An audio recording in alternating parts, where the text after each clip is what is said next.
الرحيم فلينظر الإنسان إلى طعامه وقال رسول الله صلى الله عليه وسلم يا ابن آدم ارزق فإن الرزق مقسوم والحريص محروم ये दुनिया में खुदा ने रहमत दिया है जिस रहमत से भी जमीन पर घास उगाया है ला इलाहा इल्लल्लाह ला इलाहा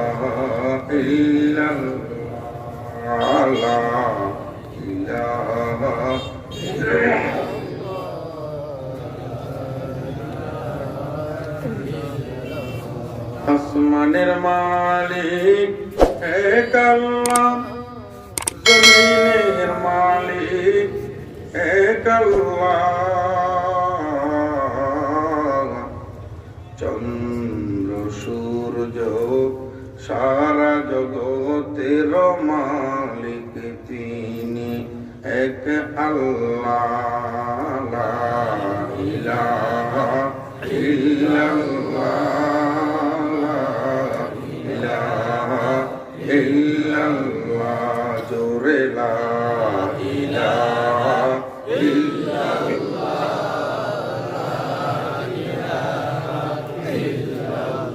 গাছে এত রকম ফল দিল কে সাগরের বুকে এত জল দিল কে সেই জলেরও ভিতর হরেক রকম মাছ দিল তিনি এক আল্লাহ লা ইলাহা ইল্লাল্লাহ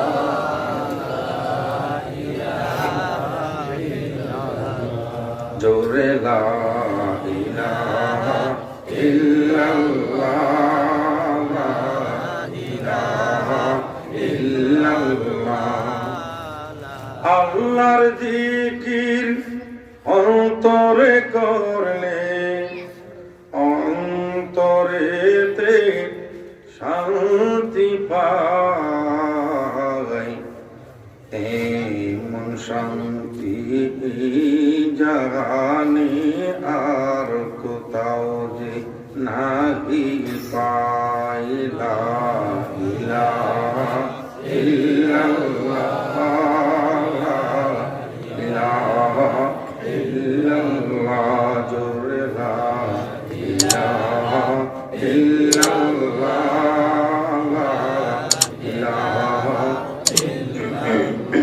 লা ইলাহা ইল্লাল্লাহ মুহাম্মাদুর রাসূলুল্লাহ সাল্লাল্লাহু আলাইহি ওয়াসাল্লাম সাল্লাল্লাহু আলাইহি ওয়াসাল্লাম সাল্লাল্লাহু আলাইহি ওয়াসাল্লাম আমিন বাজার হযরত ফাতেমা রাদিয়াল্লাহু তাআলা আনহা মহিলা মাদ্রাসা কর্তৃক চতুর্থতম বার্ষিক ওয়াজ ও দোয়া মাহফিলের শেষ পর্বে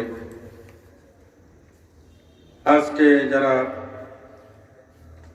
আমন্ত্রিত উলামায়ে কেরাম মুফাসসিরিনে কেরাম হযরত মাওলানা মুফতি ওসমান গনি সাহেব হযরত মাওলানা নুরুল ইসলাম শরীফ সাহেব জনাব মাওলানা ফখরুল ইসলাম সাহেব আব্দুল্লাহ আল ফারুক সাহেব মাওলানা ইসমাইল সিদ্দিকী সাহেব মাওলানা আনামুল হক তোহা সাহেব সহ গিয়াসউদ্দিন পাটোয়ারি মুর্শেদ আলম মতিন সহ আবুল হাশেম আহমদুল্লাহ সবুজ সহ শাহাবুদ্দিন শামসুদ্দিন নেতা সহ সভাপতি আলহাজ আবুল কাশেম সাহেব, আপনারা যারা সামনে বসে আছেন মুআজ্জাজ মেহমান, জান্নাতের বাগানের যারা ফুলের মতো চারিপাশে উঠে বসে আছেন পর্দার আড়ালের মা ও বোনেরা, আল্লাহ রাব্বুল আলামিনের দরবারে সর্বপ্রথম কালিমাতুর শুকর আদায় করি আলহামদুলিল্লাহ। কারণ আমার মতো আপনার মতো অনেকগুলো মানুষ অসুস্থ হয়ে বসে আছে, ঠিক না? একটু আগে ভালো ছিল, রাস্তায় গিয়ে গাড়ির সাথে ধাক্কা খেয়ে সে অ্যাক্সিডেন্ট হয়ে গেছে। এমন তো অনেক হয়। তো আমার বেলায় আপনার বেলায় যে হয় নাই, খুশি না বেজার? এরকম হওয়া সময়ের ব্যাপার, কোনো সময় লাগে না। মৃত্যু মুহূর্তেই হয়, কোনো সময় লাগে না। সেকেন্ডের এই মাথায় ওই মাথায় মৃত্যু হতে পারে। আমরা মনে করি 1 সেকেন্ডে মানুষ মরে যায়, 1 সেকেন্ড লাগে না। তবে আমরা সেকেন্ড মাপতে জানি না বলেই সেকেন্ডটাকে ছোট মনে করি। আসলে সেকেন্ডটাও এত ছোট না। মিনিট, ঘন্টা কিন্তু 60 মিনিটই, মিনিট কিন্তু 60 সেকেন্ড। 60 সেকেন্ডে যে 1 মিনিট হয়, 1 মিনিটের 60 ভাগের 1 ভাগ 1 সেকেন্ড। তবে 1 সেকেন্ড এটা এত ছোট নয়। আমরা ছোট বলেই বুঝতে পারি না, এটাকে ছোট মনে করি। আসলে এরপরে আরো সময়ের পরিমাপ আছে, যেগুলো আমরা বুঝি না, ওই দিকে আমরা যাই না। এটাই মরণ খুব কঠিন। মরণ থেকে বাঁচার কোনো সুযোগ কারো হয় না। আপনারা জানেন, দুই দিন আগে বরগুনার এক সদরঘাট এবং বরগুনার সাথে লঞ্চ যাতায়াতের বিশেষ একটি লঞ্চ সাগরের মাঝখানে আগুন লেগে জ্বলে গিয়ে 50 থেকে 60 জন মতো মানুষ স্পটে মরে কয়লা হয়ে গেল। তারাও তো জানতো না ওখানে যে মরণ হবে, ঠিক না? কেউ জানে না কোথায় কার মরণ। কিন্তু এই সময়টা আসবে প্রত্যেক মানুষের ধরে, প্রত্যেক জীবনের জন্য মরতে হবে, কোনো সন্দেহ নেই। কিন্তু আমরা মরণটাকে দূরে বুঝি, আমরা বেঁচে থাকাটাকে খুব সহজ বুঝি।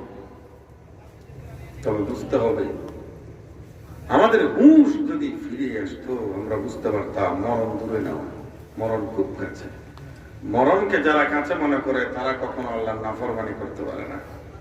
এই তো মরে যাব, এখন নাফরমানি করে এখন মরে গেলে আল্লাহ আমাকে কি বলবেন, আমি তার কাছে গিয়ে কি জবাব দেবো? বিবেকে একটা প্রশ্ন করবে না? আজকে বিবেকে যদি প্রশ্ন করে, দুর্নীতি করা আমার পক্ষে সম্ভব? অন্যায় করা সম্ভব? অপরাধ করা সম্ভব? যা মন চায় তাই বলে যায়, যা মন চায় তাই করে যায়। মরণকে দূরে ভাবেই মনে করে ক্ষমতার শেষ হলেই মরবো না, মনে করে অর্থের শেষ হলে মরবো, মনে করে আমার যা করার ইচ্ছা সবটা করে তারপর মরবো। আসলে কি তাই? জি না। আল্লাহর হাতে সব নিয়ন্ত্রণ। কিছুদিন আগে বাংলাদেশের নাম করা একজন নেতা একটা কথা বললেন, খুব কষ্ট পাইলাম কথাটা শুনে, যদিও বা আমি ভিতরে ভিতরে খুশি। সত্য কথাগুলোই ওদের মুখ থেকে বের হয়। উনি এক বক্তব্যে বললেন, বাংলাদেশের যাত্রা গান এবং নাচ গানের যে প্যান্ডেল গুলো ছিল বড় বড়, সবগুলো এখন ওয়াজ মাহফিলে দখল করে গেছে। পত্রিকায় আসছে, পড়ছেন কিনা জানি না, নাম ধরে বললাম না, এটা মাহফিল, অপমান বোধ হবে। যাত্রা গান যেগুলো হতো এগুলো এখন হয় না, এখন ওয়াজ মাহফিল হয়। একজন মুসলমানের সন্তান যদি যাত্রা গানের প্যান্ডেল গুলো হারিয়ে গেল, ওই প্যান্ডেল গুলোতে মাহফিল হওয়া শুরু হলো, দুঃখের সাথে যদি বলে, আমরা কিন্তু বুঝি যাত্রা গানের জন্য মনটা খুব জ্বলে। তবে একটা যাত্রা গানের একটা যাত্রা বলার স্টেজও থাকবে না, সব স্টেজ এইভাবেই মাহফিলের জন্য হয়ে যাবে ইনশাআল্লাহ। এগুলো আমরা দখল করছি না, এগুলো মানুষে আয়োজন করতেছে। দিনের কথাগুলো শুনে কলব যখন পরিবর্তন হয়, গান আর হবে না, নাচ আর লাগবে না, যাত্রা যাত্রা গানে যাব না, বেশ্যা বাহাইয়াপনা চলবে না, এই কথা বলেই দিনের কথা চলবে, ওয়াজ মাহফিল হবে। এটা তো সাধারণ পাবলিকের সিদ্ধান্ত। আপনার মতো মানুষ কষ্ট পেলেও কি না পেলেও কি, তবে যেটা হওয়ার সেটা হয়ে গেছে, বেজে গেছে ইসলামের ঢঙ্কা। যাত্রা গান যেখানে হতো সেখানে 3 দিন ব্যাপী তাফসীর মাহফিল হচ্ছে, তার মানে বোঝা যাচ্ছে নষ্টামি বাংলাদেশ থেকে বিতাড়িত হবে ইনশাআল্লাহ। 2-1 দিন আগে এই কথাগুলো বলা, যদিও বা তারা দুঃখ করে বলে, আমাদের জন্য খুশির খবর, ইসলামের জয় হচ্ছে, ওয়াজ মাহফিল বাড়তেছে, এটা আমরা মুসলমানদের উৎসব, এগুলো আমাদের আনন্দ। ওয়াজ মাহফিল আছে বলে চুরি কম হচ্ছে। 5টা বছর ওয়াজগুলো বন্ধ রাখেন, দেখবেন চুরি কারা করে, অত্যাচার, জেনা, ব্যভিচার, লুটতরাজ, খুন, খারাপি, ধর্ষণ কাকে বলে বুঝবে। ওয়াজ মাহফিলের মাইকের আওয়াজটা, আপনারা আসছেন 200 মানুষ, আপনারা তো এখানে বসে শুনছেন, এলাকার এদিকে ওদিকে মাইক দিয়েছে, ওখানে সব দিকে আওয়াজ যাচ্ছে না? যারা চুরি করে তাদের কানে আওয়াজটা পড়ে না? যারা অপরাধ করে তাদের কানে কোরআনের কথার আওয়াজগুলো পড়ে না? যারা অন্যায় করে তাদের কানে অন্যায় করলে জাহান্নামের শাস্তি, এই কথার আওয়াজগুলো যখন তাদের কানে গিয়ে পড়ে, তারাও ভয় পায়, একটু অপরাধ কমে উঠে। কারণ নগদে যদি বিবেকের উপরে আঘাত আসে, বিবেক স্তব্ধ হয়ে যায়। একটা কথা মনে রাখবেন, যত খারাপ মানুষ হোক না কেন, যত লম্পট, যত দুশ্চরিত্রের মানুষ হোক না কেন, নিজের মায়ের সামনে গেলে সে মনে করে আমি নিরপরাধ, আমার কোনো অপরাধ নেই। গুন্ডামি করতে করতে 120 দেশে ধর্ষণ মামলা খেয়েছে, তাহলে কত খারাপ। এই খারাপ মানুষটা মায়ের সামনে গেলে সে এই খারাপ মেজাজটা তার ভিতরে থাকে? বোনের সামনে গেলে থাকে না। কারণ তখন বিবেকটা জাগ্রত হয়, এটা আমার মা, যার পেট থেকে আমি দুনিয়াতে আসছি।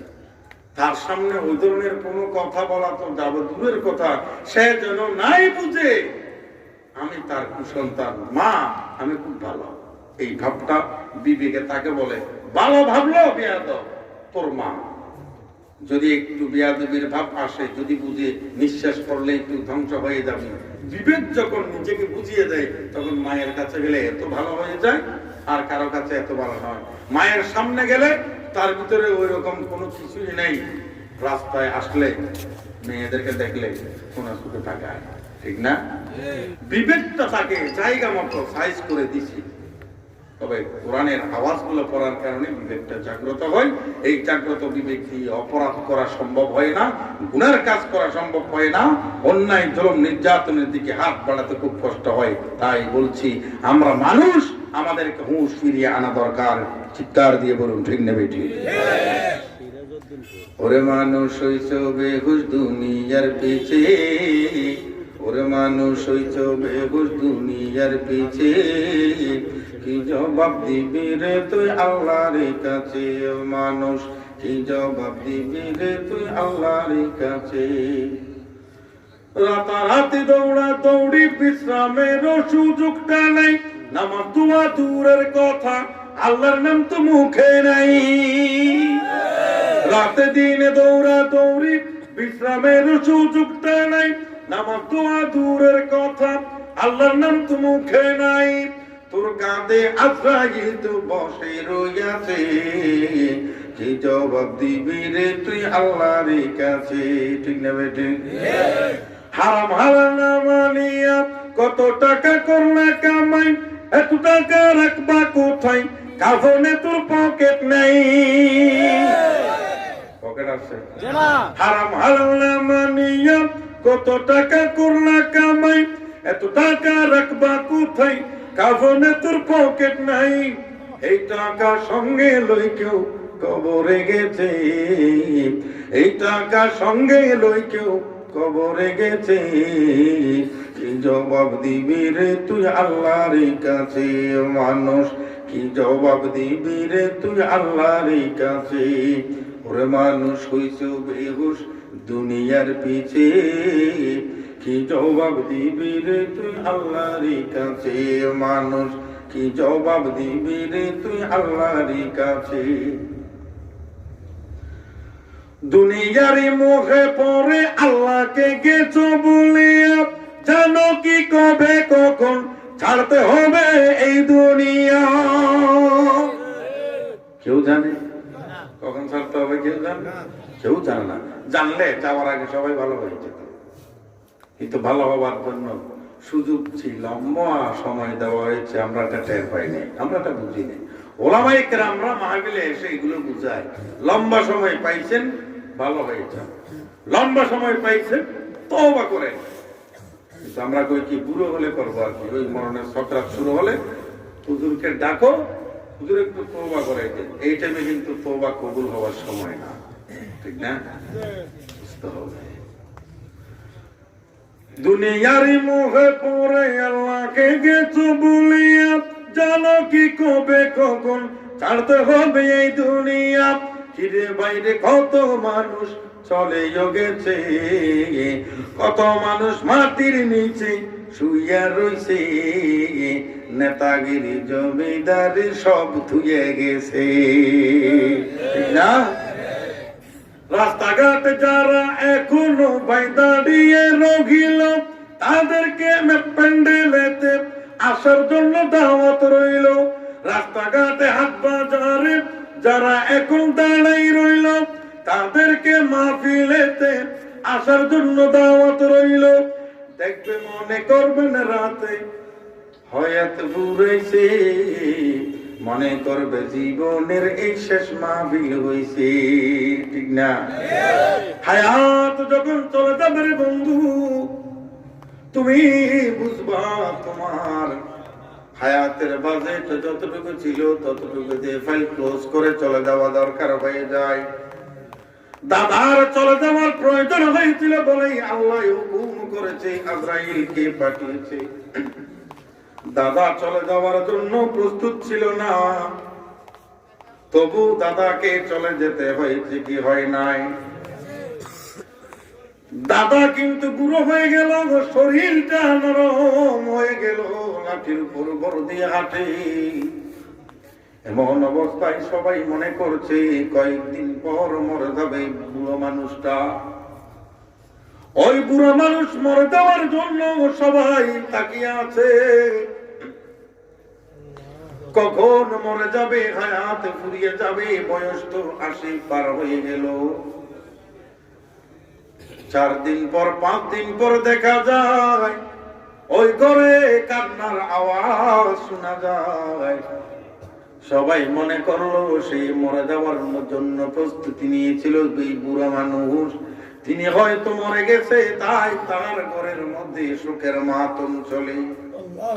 কিন্তু খবর নিয়ে দেখে ওই বৃদ্ধ লোক সবার আগে কান্না করে বলে কি, নাতি গো নাতি, মন চাইলে আমি চলে যাইতাম, কিন্তু আমার আগে তুই কেন চলে গেলি? 12 বছরের যে নাতি ছিল সেটার ইন্তেকাল। আল্লাহু আকবার। মওত কাসিন কুল্লু নাসিন শারিবুন, কবর বাইতিন কুল্লু নাসিন নাইমুন। মরণ এমন একটা সর্বতের পেয়ালা, প্রত্যেকটা প্রাণীকেই ধরতে হয়। দাদা মরে যাবে বলে সবাই অপেক্ষা করে, ওই ঘরে আগে নাতি মরে, ঠিক না? কেন মরে? হায়াত শেষ, হায়াত শেষ, বাজেট নাই। কিভাবে বলবো, কিভাবে বুঝাবো আপনাদেরকে? পানির উপর জাহাজ, সেই জাহাজে আগুন ধরলো, জাহাজ পুড়ে গেল, মানুষ চলে গেল, সব প্রাণ মরে গেল। যারা সাঁতার দিল কয়েকজন বেঁচে গেল, কিন্তু আল্লাহ পাক রব্বুল আলামিনের মহান একটা কুদরতের নিদর্শন, 8 জন হাফেজে কোরআন ছিল সেই জাহাজে। সবাই ঘুমছিল, যারা ঘুমছিল সবাই পুড়ে গেছে কেবিনের ভিতরে, কিন্তু হাফেজ যারা ছিল তারা হঠাৎ করে কে তাদেরকে ডেকে দিল, কে তাদেরকে উঠাই দিল? আল্লাহ মাহবুব। 8 জন হাফেজে কোরআন পরিপূর্ণ সুস্থভাবে বেঁচে গেল। কোরআন শরীফ ছিল যুদ্ধান পুড়ে গেছে, চারিপাশে আগুনে পুড়ে কালো হয়ে গেছে, একটা অক্ষরও পড়ে নাই। আল্লাহর কোরআন একেবারে সম্পূর্ণ নিরাপদ এবং সম্পূর্ণ সেফলি দেখতে পেয়েছি আমরা। সেই কোরআন অক্ষত অবস্থায় আছে। চিৎকার দিয়ে বলুন আল্লাহু আকবার। চিন্তা করে দেখছি আল্লাহর কুদরত কে আর যে বুঝানোর জন্য আমাদেরকে কত কন্ডিশনে বুঝালেন। কোরআনের যে আয়াত তেলাওয়াত করেছিলাম, ওই আয়াতে আল্লাহ পাক রব্বুল আলামিন আমাদেরকে খাবারের আগে একটু খাবারের দিকে গভীর নজর দিয়ে দেখার জন্য বলেছেন। এমন কোন খাবার নেই যেটা আমরা না দেখে খাই, সব খাবার দেখে দেখে খাই। কিন্তু আল্লাহ কোরআনে সূরা আবাসার আয়াতে বললেন, ফালয়ানজুরিল ইনসানু ইলা তাআমিহি, মানুষ তাদের খাবারের দিকে দেখুক, দেখলেই আমাকে বুঝবে, আমাকে বুঝতে পারলেই সে আমাকে ডাকবে। সুবহানাল্লাহ বলবেন। মরণ তো কখন আসে তার কোনো স্টেশন নাই। তার আগে যদি একবার আল্লাহকে চিনতে পারি, একবার যদি আল্লাহ বলে ডাক দিতে পারি, আল্লাহ রাব্বুল আলামিন বলবে, এই একটা ডাক শোনার জন্য আমি তোরে পৃথিবীতে পাঠাইছিলাম। সুবহানাল্লাহ। আল্লাহর বান্দা আল্লাহকে চিনার জন্য কত কষ্ট করে যায়। যখন চিনতে পারে না তখন অস্থির হয়ে যায়। আর চিনার জন্য যত কারিশমা সব তো আমাদের চোখের সামনে, আমরা চিনতে পারি না, আমরা বুঝতে পারি না, আমরা বোকা। কিন্তু আমাদেরকে এটাই মাথায় রাখতে হবে, আমার আল্লাহ আমাকে বুঝার জন্য প্রত্যেকটা বস্তু আমার সামনে উপস্থাপন করেছেন। আমি যেন আমার আল্লাহকে দেখে বুঝতে পারি, আমি যেন আমার আল্লাহকে ডাকতে পারি, আমি যেন আমার আল্লাহকে গোলামিতে নিজেকে ব্যস্ত করে দিতে পারি। সুবহানাল্লাহি ওয়া বিহামদিহি। আল্লাহ পাক রব্বুল আলামিন বললেন, বান্দা ফালয়ানজুরিল ইনসানু ইলা তাআমিহি, ও বান্দা মানুষ খাবারের দিকে দেখুক, মানুষ খাবারের দিকে দেখুক।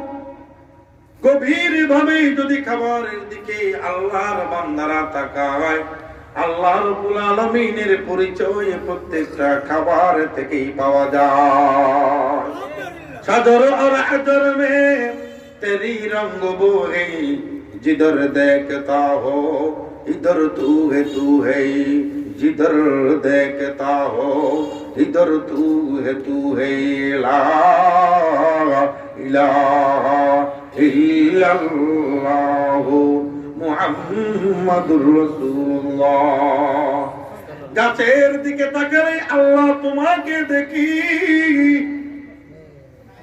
ফুলের দিকে তাকালেও আল্লাহ তোমাকে দেখি।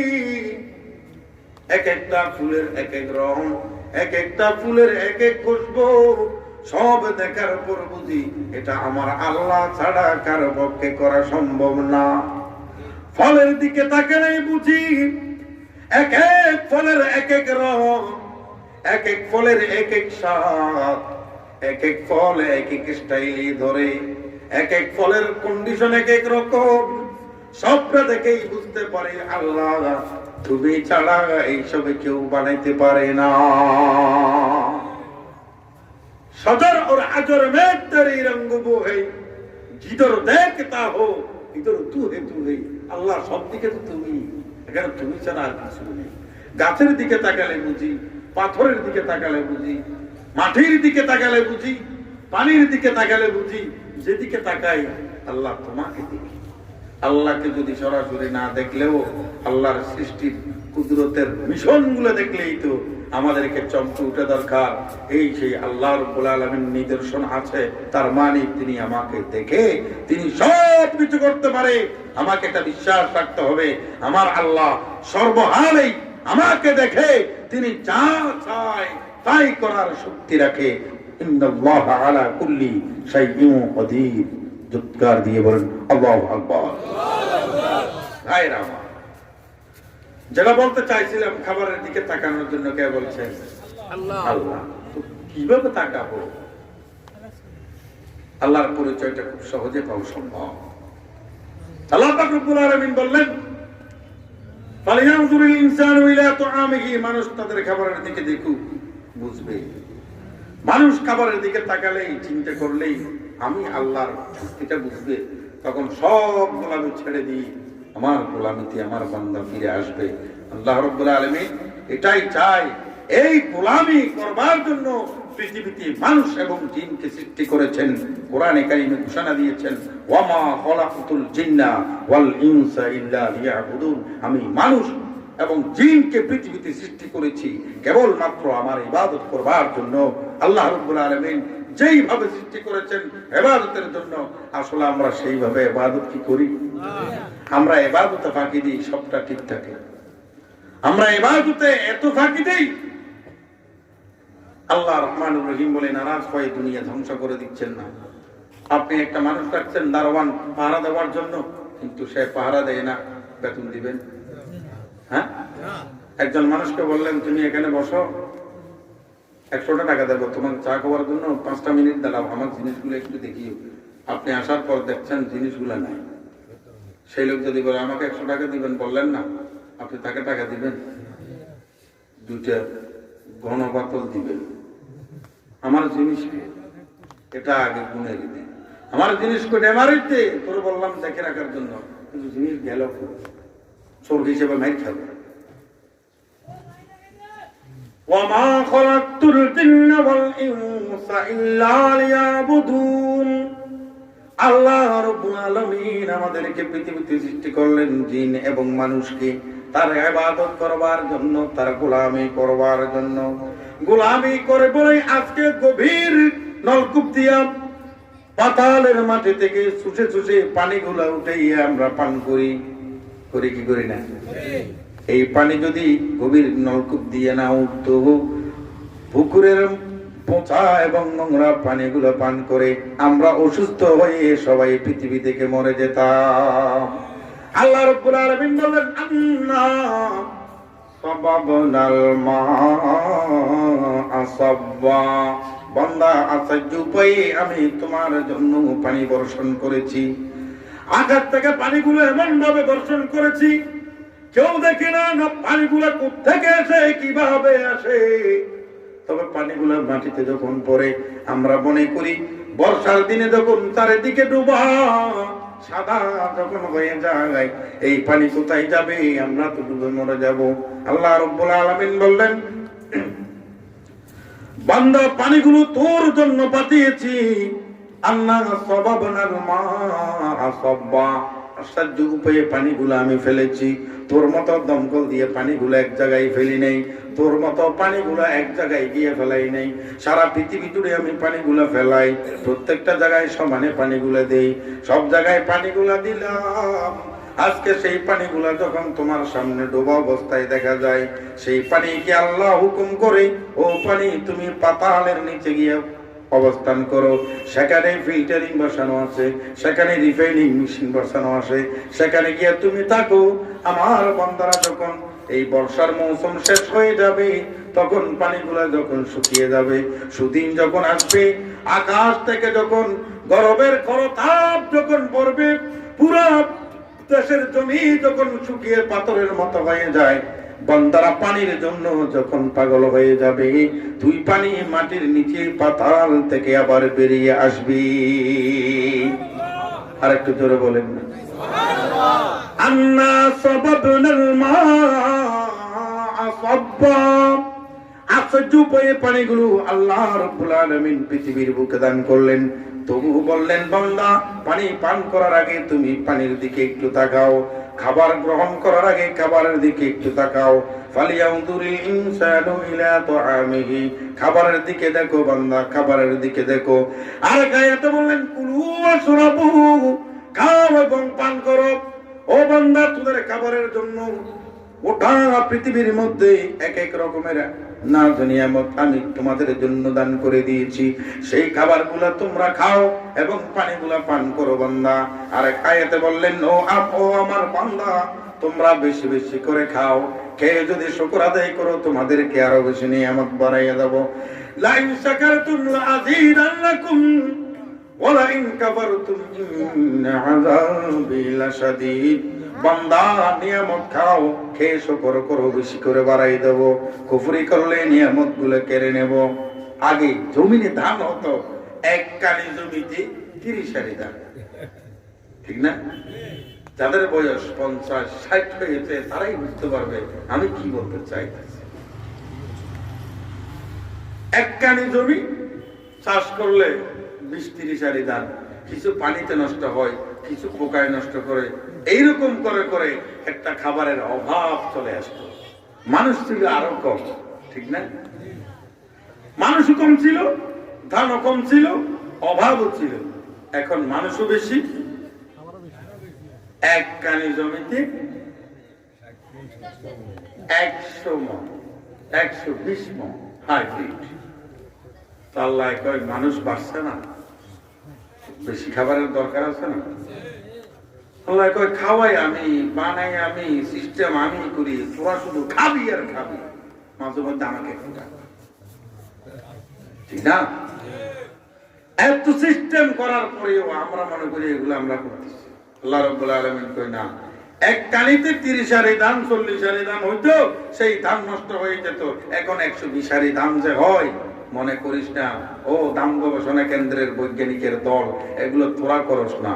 সূরা ওয়াকিয়ার মধ্যে আল্লাহ রাব্বুল আলামিন বললেন, আআতুম তাজরউনাহু আম নাহনুজ জারিউন। বান্দা, এই সব ক্ষেত ফসল তুমি ফলাও না আমি ফলাই? আআতুম তাখলুকুনাহু আম নাহনুল খালিকুন। এই বান্দা, এই সব সৃষ্টি তুমি করো না আমি করি? কে করে? তো আমাদের কিছু নেই এখানে, আমরা ভাড়াটি, এমন ভাড়াটি যার কোনো চুক্তিপত্র নেই। হায়াত মতের জিনিসটা বুঝার জন্য একটা জিনিস দেখলে বুঝা যায়। একটা দোকান ভাড়া দিবে, দোকান ভাড়া দেওয়া হবে, যোগাযোগ করা হলো, 5 লাখ টাকা অ্যাডভান্স দিতে হবে, 10,000 টাকা ভাড়া দিতে হবে, 5 বছরের চুক্তি দেওয়া হবে, স্টাম্প হবে, হ্যাঁ স্টাম্প হলো, অ্যাডভান্স হলো, ভাড়াও চলে। এই 5 বছরের ভিতরে দোকান নিতে চাইলে নেওয়া যাবে না, আইনগত ভাবে নেওয়া সম্ভব না। মালিক তুমি হতে পারো, সিস্টেমে তুমি নিতে পারবে না। তবে 5 বছর পর্যন্ত তুমি ভোগ করার অধিকারটা কাগজে কলমে তোমার, কারণ তুমি ভাড়াটি, তুমি ভাড়া নিয়েছো। এই পৃথিবী কার? আমরা সবাই মিলে বানাইছি না তো? হ্যাঁ, পৃথিবী বানাইবেন দূরের কথা, প্লাস্টিক দিয়ে যে পৃথিবীর গোলকটা বানাই, এটাও হাত থেকে পড়লে ভেঙে যায়। তুই কি পৃথিবী বানাবি রে বান্দা? পৃথিবীর একটা চিহ্ন বানালি, এটাও ভেঙে যায়। যে ভূমিকম্প গেছে, বান্দার বাড়ি নিয়ে পৃথিবী ঘুরিয়ে দিয়েছে, রানা প্লাজা ধসে গেছে না? আল্লাহ বানাইছে না বান্দা বানাইছে? বান্দায় বানাইছে। আল্লাহর বানানো গুলো এত সহজে ক্ষয় ধরে না। দাঁত দিয়ে সারা জীবন হাড্ডি চাবাইলেন, দাঁতের যে স্টাইল, হাড্ডি একই স্টাইল, এটা দিয়ে ওটাকে চাবাইয়ে চাবাইয়ে কেমনে খাইলেন? দাঁতকে চাবানোর জন্য বানাইছে, আর গরু এবং ছাগল মুরগির হাড্ডি গুলোকে এটার চাবে নরম হওয়ার জন্য বানাইছে। সুবহানাল্লাহ। রানা প্লাজা ঘুরে হয়ে গেল, মুহূর্তে ধসে গেল। কেন? মানুষে বানানো।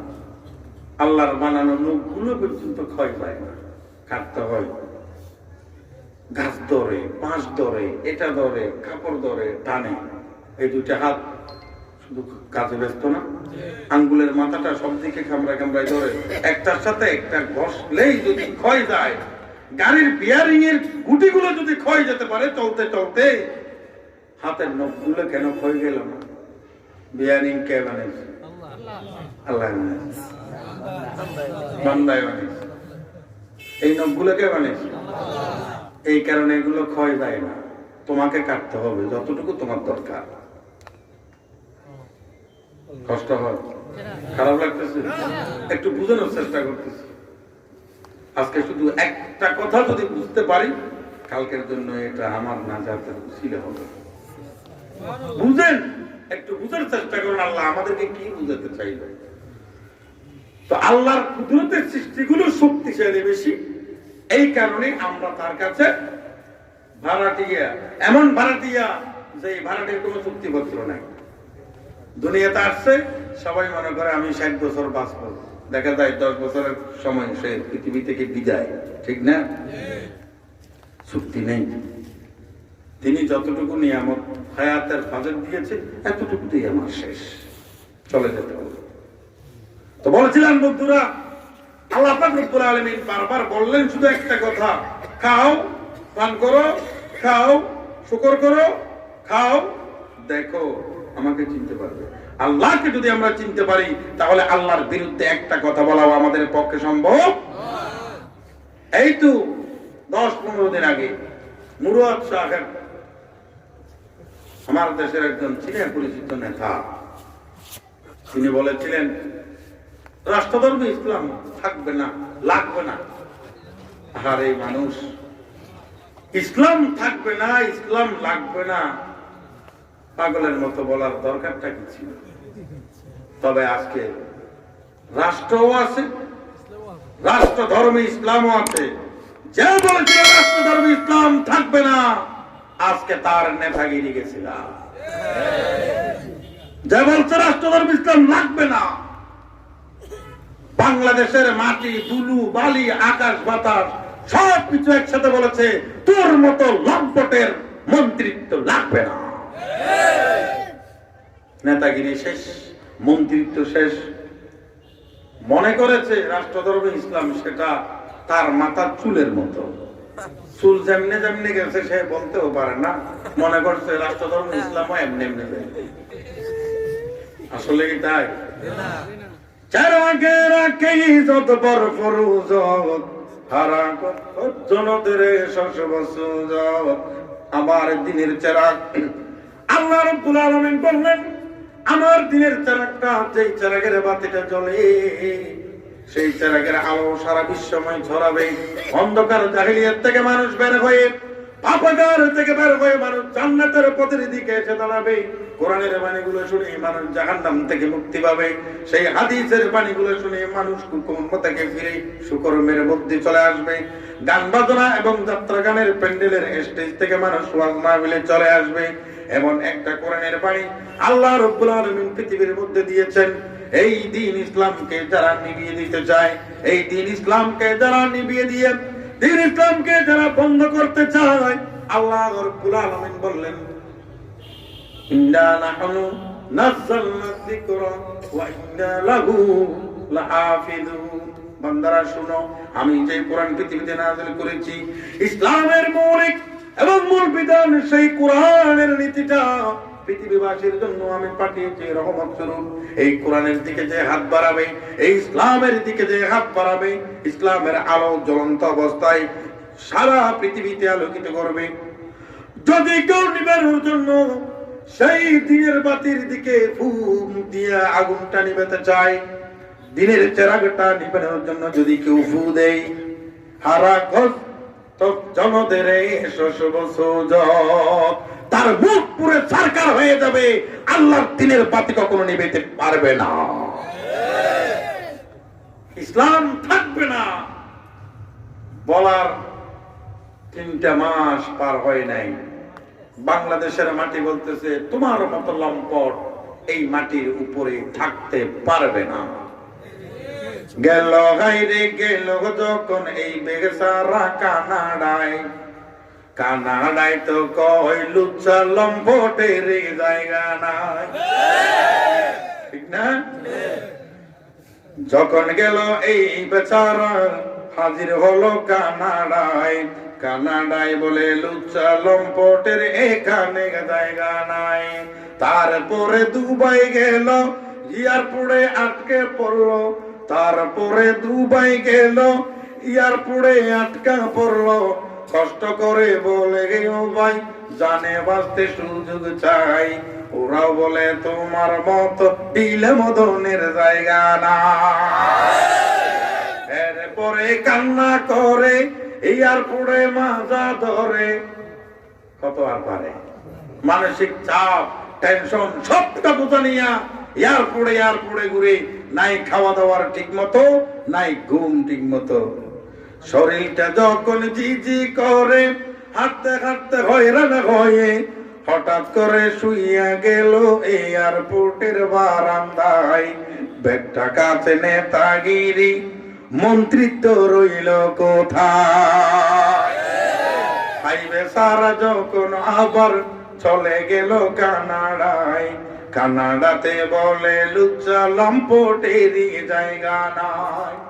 তারপরে চলে আসলো শিয়ালের মতো রুকে রইল, এখন আগের মতো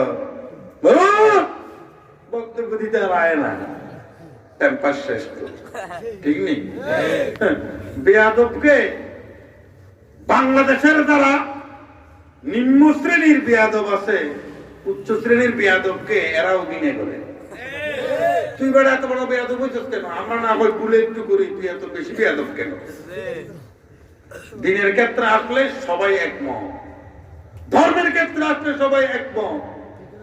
মুসলমান মানি আমার কলিজা ইসলামের সাথে লাগানো, ইসলামের মাথায় যদি টুকে দেয়, টুকেটা আমার কলিজায় লেগে যায়। চিৎকার দিয়ে বলুন ঠিক না বেঠে? নামাজ পড়ে না। বিশ্ব নবীকে নিয়ে যখন ফ্রান্সে কাটুনাকা হলো, প্রতিবাদ করা হলো, এমন কিছু মানুষ দেখলাম ছিলে যাদের মুখে দাড়ি নেই। তোর মুখে দাড়ি নেই, তুই রসুলের সুন্নত বুঝিস না, আজকে রসুলের জন্য জীবন দিতে কেন চলে আসলি? তবে বলো হুজুর সুন্নতের গুরুত্ব বুঝি না, তবে আমার নবীকে যারা ব্যঙ্গ করেছে তাদের ফাঁসির দাবি নিয়ে রাজপথে চলে এসেছি। আমি নবী ছি, আমি নবীর ভালোবাসা বুঝি। আওয়ামী লীগ, বিএনপি, জামাত, জাতীয় পার্টি, কোন দলাদলের ভেদাভেদ নাই। ইসলাম আমাদের একটা, সমস্ত মুসলমান সবাই মিলে আমরা একটা সমাজ। দলগত কোনো ভেদাভেদ করার কোনো প্রয়োজন এখানে হবে না। ইসলাম তো মুসলমানদের জন্য, সে কোন দলের যেই দলের হবে হোক, সেটা আমার দেখার বিষয় না। আমি শুধু এতটুকুই দেখবো সে মুসলমান কিনা, ইসলামকে সে ভালোবাসে কিনা। এটাই যদি হয় সে আমার ভাই। আল্লাহ পাক রব্বুল আলামিন বললেন ইন্নামাল মুমিনুনা ইখওয়া, মুসলমান মুসলমান ভাই। আল্লাহ রাসূল হাদিসের মধ্যে ইরশাদ করলেন আল মুসলিমু মান সালিমাল মুসলিমুনা মিন লিসানিহি ওয়া ইয়াদিহি, মুসলমান মুসলমানের ভাই। আল মুসলিমু আখুল মুসলিম, মুসলমান মুসলমানের ভাই। আল্লাহ যদি বলে মুসলমান মুসলমানের ভাই, নবীও যদি বলে মুসলমান মুসলমানের ভাই, আমি আর আপনি দ্বন্দ্ব লাগাইয়া লাভটা কি? আল্লাহর বিরুদ্ধে এবং নবীর বিরুদ্ধে করতেছি না তো। আমরা মুসলমান ইমানদাররা ভাই ভাই মিলে থাকবো। যারা ইমানদারের উপরে আঘাত করবে আমরা জোরদার ভাবে প্রতিবাদ করব। মুসলমানের উপরে আঘাত করলে সব মুসলমান এক হয়ে এমন বিবাদ সৃষ্টি করবে, কোন শক্তি ইসলামের উপরে আঘাত করে বেঁচে থাকতে পারবে না। ক্ষমতার জন্য ভাই ভাই দ্বন্দ্ব কিসের? কোন ক্ষমতার জন্য দ্বন্দ্ব করি? কোন স্থায়ী ক্ষমতার জন্য? কোন মন্ত্রিত্বের জন্য আমি আমার ভাইয়ের উপরে গুলি করি? কোন মন্ত্রিত্বের জন্য, কোন নেতৃত্বের জন্য আমার ভাইয়ের মাথা ফাটাই? না, যতক্ষণ নিঃশ্বাস আছে ততক্ষণ মন্ত্রিত্ব, নেতাগিরি, বাহাদুরি, জমিদারি, চামচাগিরি সব নিঃশ্বাস গেলেই তো সব শেষ। তাহলে যতক্ষণ আমার নিঃশ্বাস আছে ততক্ষণ এমন ভাবে চলতে হবে আমার নিঃশ্বাস শেষ হলে আমারটা শেষ হলো। যাদের নিঃশ্বাস পৃথিবীর মধ্যে থাকবে তারা যেন চোখের পানি ছেড়ে দিয়ে আমার জন্য দোয়া করে, আল্লাহ আমার ভাইটা পৃথিবী থেকে চলে গেল, তুমি তাকে মাফ করে দাও। এই কথা যেন আমার সমস্ত মুসলিম ভাই আমার জন্য বলে, আমার সমাজের সমস্ত মুসলমান এইভাবেই যেন আমার জন্য দোয়া করে। এই পরিবেশ করেই আমাকে চলতে হবে সমাজে। চিৎকার দিয়ে বলুন ঠিক নেবে ঠিক? তাই মিলেমিশে থাকবে। আমরা মুসলমান, দলগত রাজনৈতিক ভেদাভেদ একদম করার সুযোগ নেই। যতক্ষণ আছে ততক্ষণ। এই তো নিঃশ্বাস বন্ধ হলো, আমি চলে গেলাম, জীবন গেল, সর্বনাশ। চৌধুরী সাহেব আর থাকবে না, ডেড বডির নাম হয়ে যাবে লাশ। চিৎকার দিয়ে বলুন আল্লাহু আকবার। কষ্ট হয়? খারাপ লাগে? দমটা কখন থাকবে?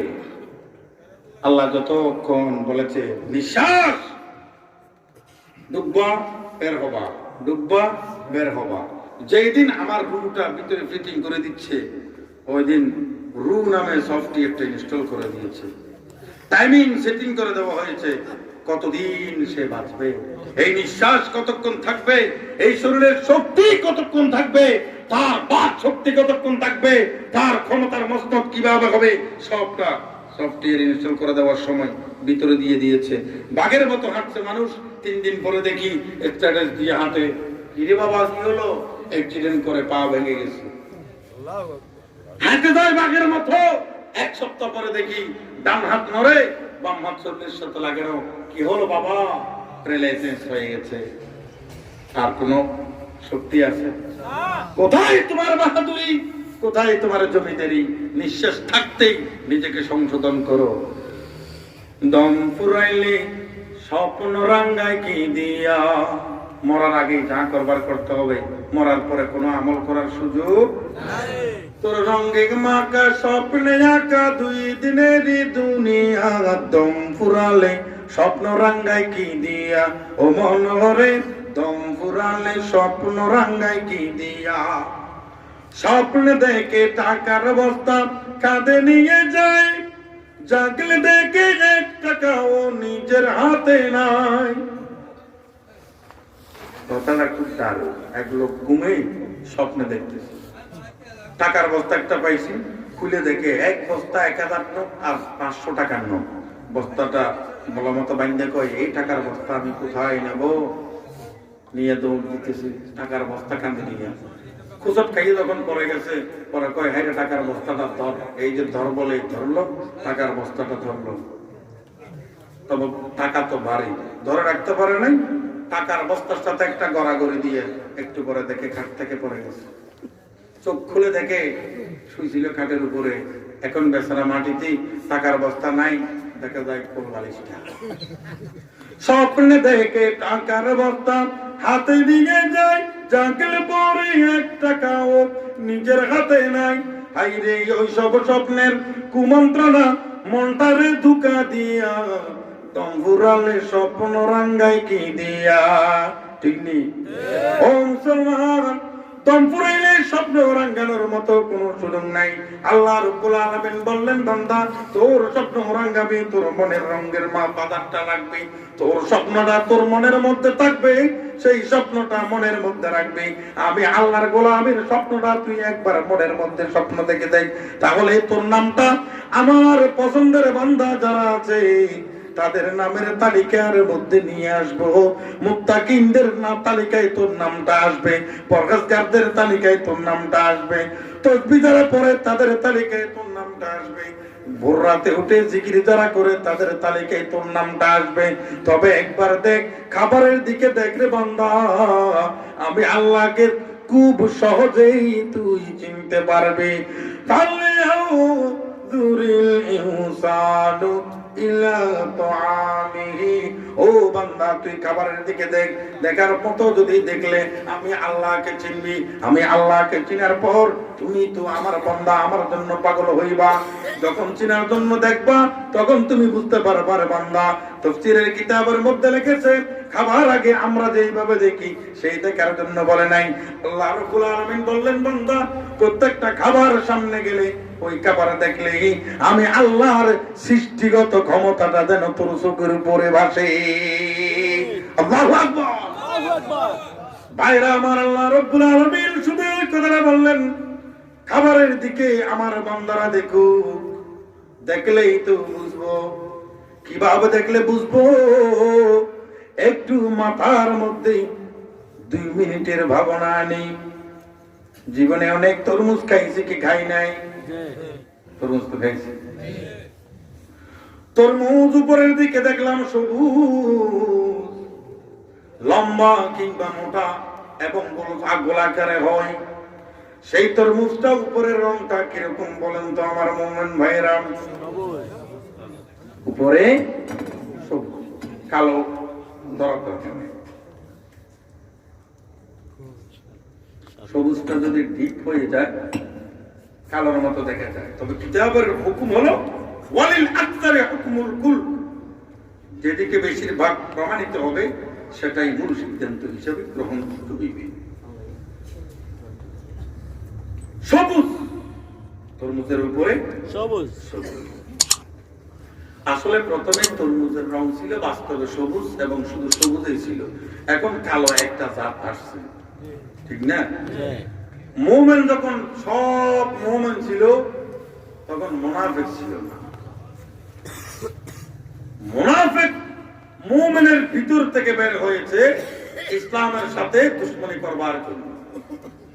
উপরে দেখতে কিছু কিছু মিল মিল লাগলেও কিন্তু বাস্তবে রঙের ক্ষেত্রে একটু মিল দেখা যায়। সবুজ তরমুজ একটু কড়া সবুজ হয়েছে, কাঁচা মিষ্টি কুমড়োর কালার নিয়ে গেছে, ঠিক না? আমাদের মুসলমান ইমানদারদের যে হাল চাল ওগুলো গ্রহণ না করে অনেকে ইউরোপিয়ান কালচারকে ঠিক সেইভাবেই গ্রহণ করেছে। কথা বুঝতে পারছি না? হয় তরমুজ কিন্তু জন্মের পর থেকে দেখে আসতেছি একরকম হালকা সবুজ, কালো কালো কালো কালো চিকন চিকন, ওখানে রগ মানে মাথার রগের মতো করে আঁকা বাঁকা, তবে বেশিরভাগ সবুজ।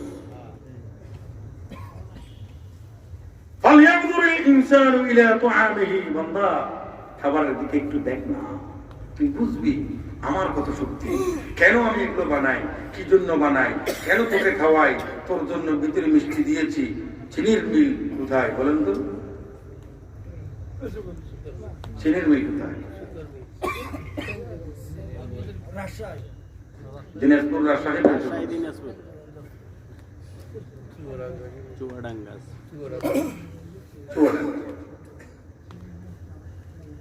তরমুজের ভিতরে যে মিষ্টিটা পাওয়া যায় ওটা কোন মিল থেকে চিনি গুলো দেয় ওখানে বলেন তো?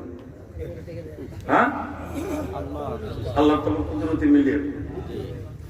যদি বাংলাদেশের চিনি দিয়ে যদি তরমুজের ভিতরে মিষ্টি হইতো, আল্লাহর কসম করে বলি একটা মিষ্টি, একটা তরমুজ মিষ্টি হইতো না।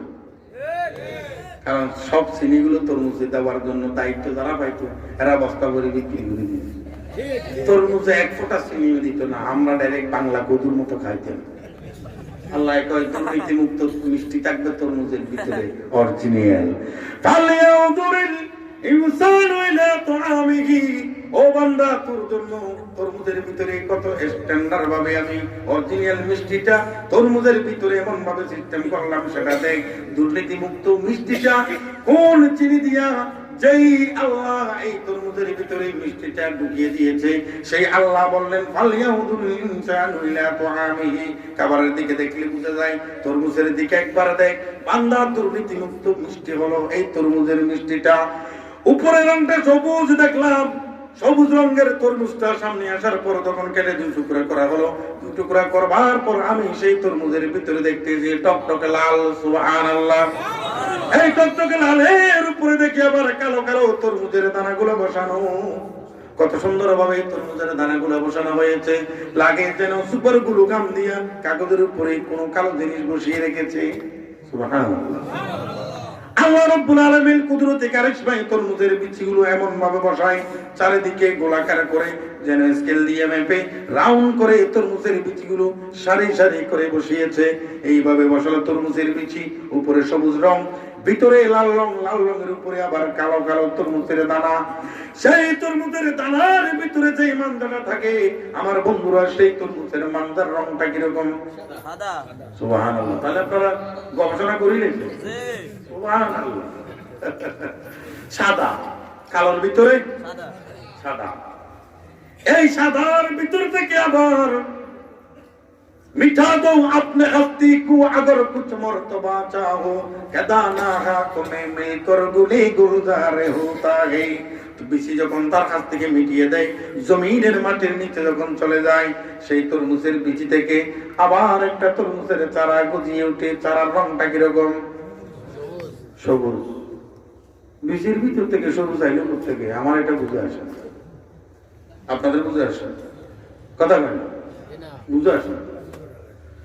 সাদা থেকে যদি সাদার জন্ম হতো, বুঝতাম গাছটা সাদা হলো, ওই সাদা মামলা থেকে সাদা রং। কিন্তু সাদার ভিতর থেকে সবুজ, সেই সবুজ লতার মধ্যে তরমুজের ফুল যখন ফুটেছিল সেটা কোন রং? সাদা। সাদা থেকে সবুজ হলো, সবুজ থেকে আবার সাদা হলো।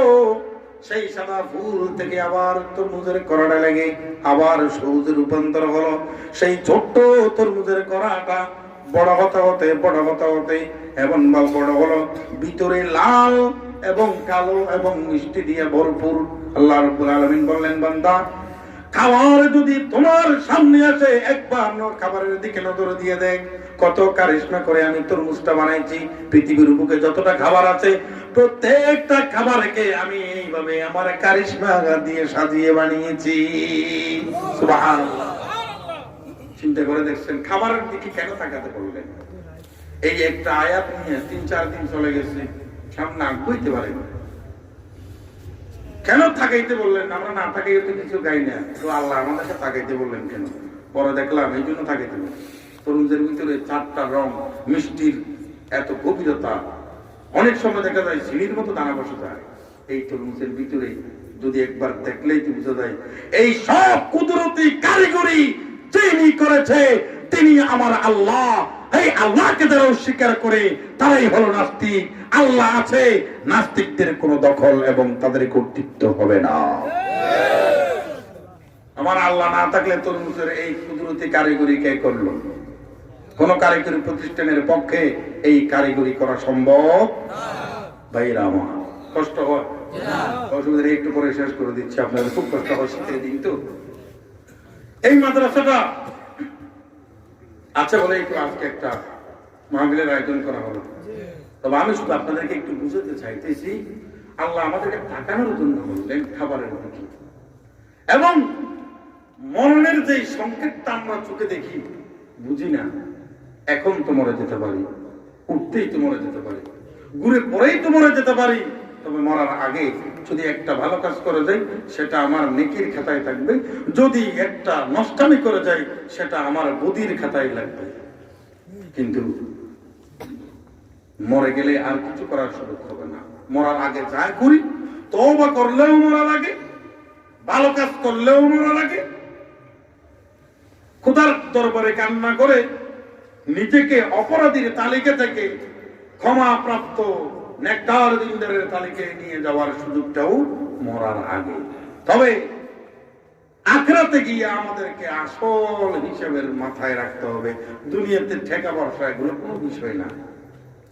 টাকার বান্ডিল থাকলে 70 মামলার আসামিও বুক ফুলে গিয়ে হুন্ডা নিয়ে যাইতে পারে, ঠিক না?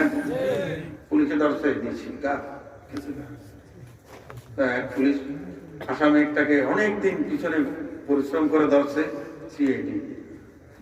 আপনাকে খুঁজতেছি আমি, তো খুঁজতেছ কি জন্য খুঁজতেছ আমি কি জানি না? বলো হ্যাঁ, বড় একটা বান্ডিল দিছি, বলো ধর, তুই আমারে কিনতে যা, আমি টাকা বিক্রি করি না। বলো টাকা নামি এগুলো ডলার ডলার বাঙ্গাই টাকা বানাই খাবি, 10 লাখ দিছি, এগুলো খাওয়া শেষ হলি আবার খুঁজিস। আচ্ছা ঠিক আছে, ডলার দিলে তো পাইছি, দরকার নাই। আখিরাতে কিন্তু এই সিস্টেম চলবে না, চলবে। মরণ যেদিন আসবে তোমায় ধরবে রেগে আজরাইল, বাঁচার কোনো নাই রে উপায় নাই। মরণ যেদিন আসবে তোমায় ধরবে ওরে আজরাইল, বাঁচার কোনো নাই রে উপায় নাই। যাবার আগে যা করিলাম সব তো আমলে নামায় লিখি দিলাম, নেকি হলে নেকি রকাতায় ওরে মুমিনে ভাই, মরণ থেকে বাঁচার সুযোগ নাই। মরণ থেকে বাঁচার সুযোগ আছে? আজরাইলেও আসবে যাবে, রুগুটা নিয়ে যাবে, 2 মিনিট বাঁচার সুযোগ নাই। আজরাইলেও আসবে যাবে, রুগুটা নিয়ে যাবে, 2 মিনিট বাঁচার সুযোগ নাই। ওরে এই জীবনে যা করিলাম আমল নামা বন্ধ করলাম, সব দেখা হবে হিসাবের বেলায় ওরে মুমিনে ভাই, মরণ থেকে বাঁচার উপায় নাই। মানুষ যদি চেষ্টা করে দুজক থেকে বাঁচতে পারে, মরণ থেকে বাঁচার উপায় নাই। ঠিক না? দোজখ থেকে বাঁচতে পারে, তওবা কর, গুনাহ মাফ চা, বাঁচবি। যতই চেষ্টা কর, মরণ থেকে কেউ বাঁচতে পারবে না। ছোট্ট একটা কথা বলি, শেষ করে দিচ্ছি। সুলাইমান আলাইহিস সালামের জামানায় সুলাইমান আলাইহিস সালামের এক উম্মত বাইতুল মুকাদ্দাসের মাঠের মধ্যে হাঁটে, হঠাৎ করে দেখা যায় লোকটা চমকে উঠলো, উপরে তাকায় রইল, ডানা বামা তাকানোর পর দেখে স্যান্ডেল ফেলে দৌড়তেছে। সুলাইমান আলাইহিস সালামের কাছে গিয়ে বলে, হুজুর আপনি আল্লাহর পয়গম্বর, আপনি আল্লাহর নবী, আপনার হুকুম বাতাসও মানে, জিনও মানে। হুজুর আমি আজরাইলকে দেখছি, আজরাইল আমাকেও দেখছে, আজরাইল আমাকে হুজুর জানটা নিয়ে যাবে। আমি যে এলাকায় থাকি আজরাইল তো জেনে গেছে, আপনি আমাকে দূর কোন একটা এলাকায় বাতাসকে বলেন যেন দিয়ে আসে। সুলাইমান আলাইহিস সালাম বলে, আজরাইল চিনিস কেমনে? আগে কখনো আজরাইলের সাথে তোর পরিচয় হয়েছে?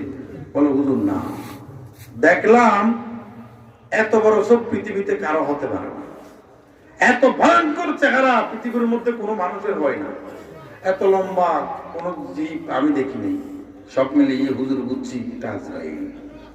হুজুর একটু দয়া করেন না, বাতাসকে বলেন আমাকে একটু কোনো জায়গায় দিয়ে আসুন। তাফসীরে কিতাবে লেখছে, ঘটনাটা খুব সুন্দর। আইনামা তাকুনু ইউদরিকুমুল মাউত ওয়ালাউ কুনতুম ফি বুরুজিম মুশাইয়াদা। এই আয়াতের তাফসীরের মাতাহাত ঘটনাটি আসছে। বাতাসকে সুলাইমান আলাইহিস সালাম ডেকে বললেন, হে বাতাস আসো, এই লোকটাকে হিন্দুস্তান দিয়ে আসে। আসরের আগের ঘটনা, ঘটনা মন দিয়ে শুনবেন, 3 মিনিট লাগবে, শেষ করে দেব। আসরের আগে সুলাইমান আলাইহিস সালামের কাছে গিয়ে লোকটা বলতেছে, হুজুর এই মাত্র দেখছি আজরাইল, আমাকে অন্য দূরে কোথাও পাঠাইতেন। বাতাসকে বলল, কুরসিটা বসাও, লোকটাকে হিন্দুস্তান ফেলে আসো। হিন্দুস্তান এটা আজকের হিন্দুস্তান না, 1000 বছর আগের হিন্দুস্তান। হাদিসের মধ্যে বেশ কয়েক জায়গায় হিন্দুস্তানের ইঙ্গিত পাওয়া যায়, যার কারণে ওলামায়ে দেওবন্দের মেইন ঘাঁটি হিন্দুস্তান থেকে উৎপত্তি। সুবহানাল্লাহ। বাতাসকে আসরের আগে সুলাইমান আলাইহিস সালাম বলল, যাও হিন্দুস্তান ফেলে আসো। লোকটাকে বাতাসে হিন্দুস্তান রেখে আসলো। বাতাসে এসে সুলাইমান আলাইহিস সালামকে হাজিরা দিতেছে, হুজুর জি আমি দায়িত্ব পালন করে আসছি, হিন্দুস্তানের 1 মিনিট লোকটাকে রেখে আসছে। আসরের পর হলো, মাগরিব গেল, রাত গেল, এর পরের দিন সকালে সুলাইমান আলাইহিস সালাম লাঠিতে ভর দিয়ে যখন রাস্তায় হাঁটার জন্য বের হয়েছে, আজরাইল আলাইহিস সালাম বাতাসের গতিতে যায়। সুলাইমান আলাইহিস সালাম লাঠিটাকে উঁচু করে বলে, এই আজরাইল দাঁড়া, কথা আছে। সুবহানাল্লাহ বলেন না? নবী বড় না আজরাইল বড়? নবী বড়।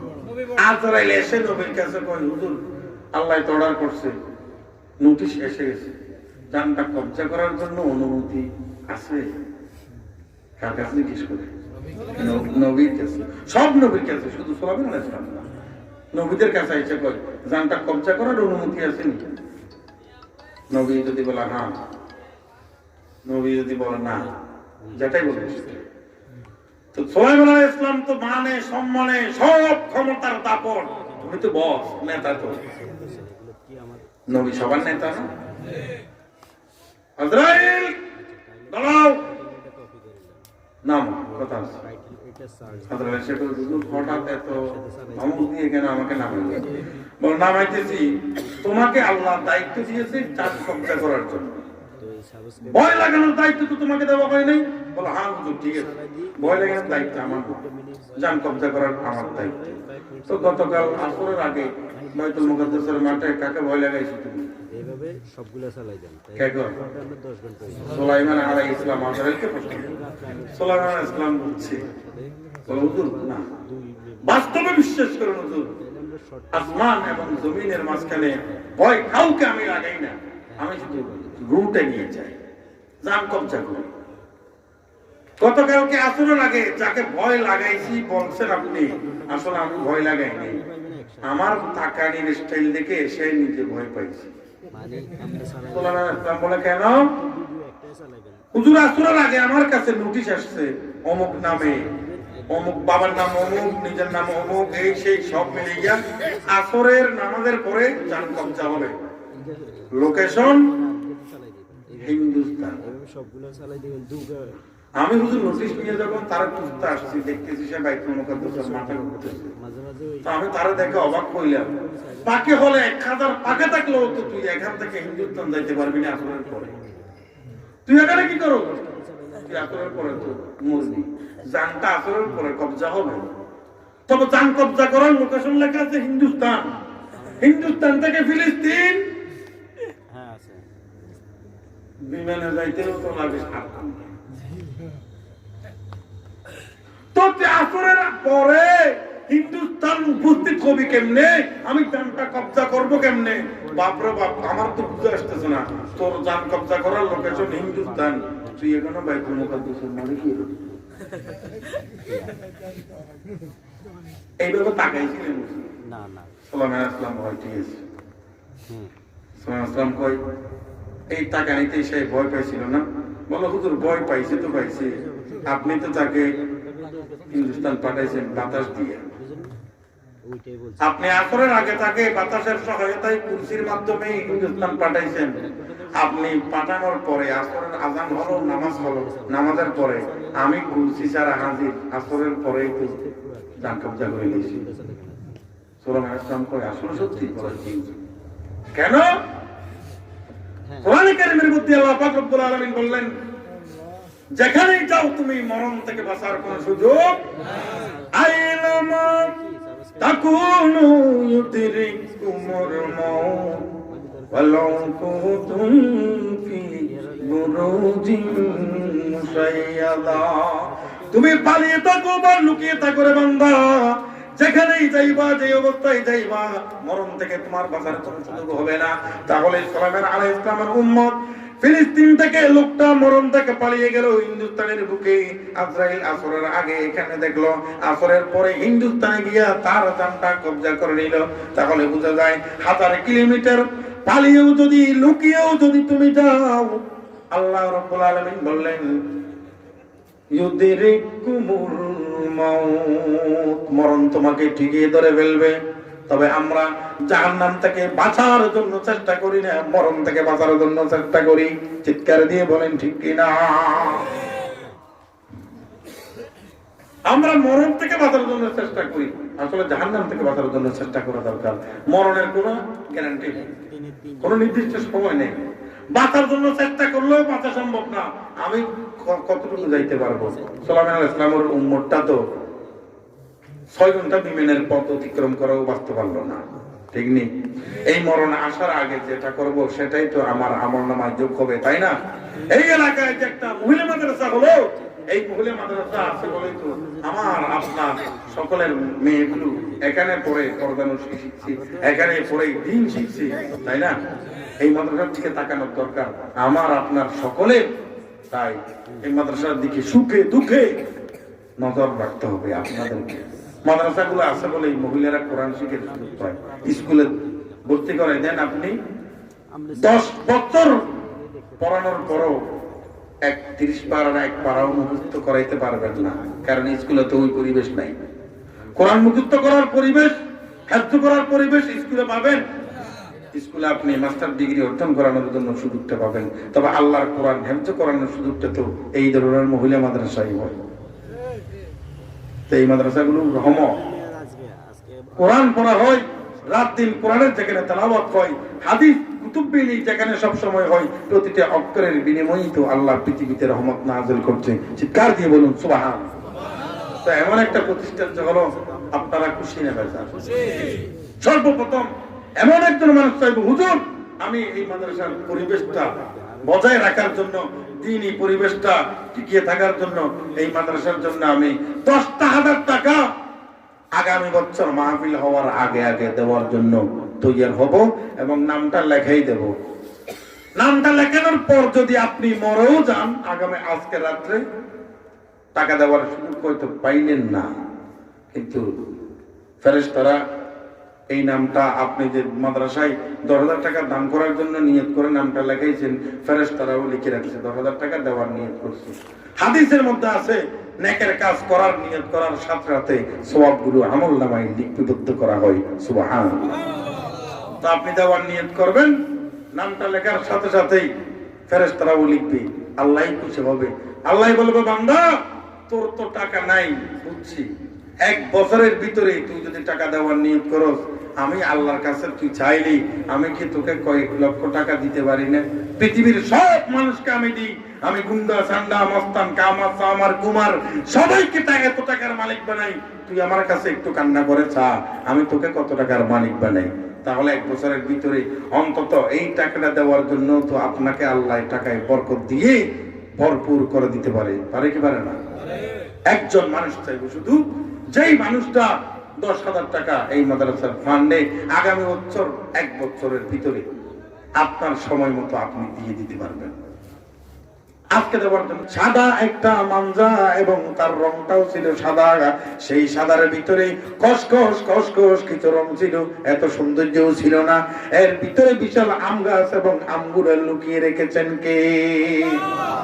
देखो तो क्या नजर से मोमिन सब समझ लो, खुदा की कुदरत की तरफ जरा एक बार नजर दो।